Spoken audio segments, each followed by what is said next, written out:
Сөйле.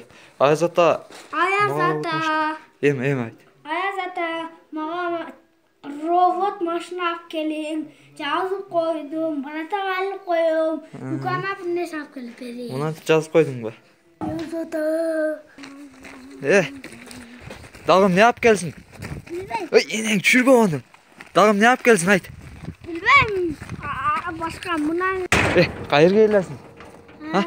Еле тұрған жерің. Аяз ата мұны ерден өтеді да, мұна жолдан өтеді. Мұна Аяз атаның машинасы емес, Мұнал жерге қоп қойдық. Бай жігіт. Айт. Нерге қоп қойдық. Мұна біздің баратау шерден өтіп. Шерден өтіп кетіп атып, робот алып келсін, заға машина. Давай, пока-пока деп қой.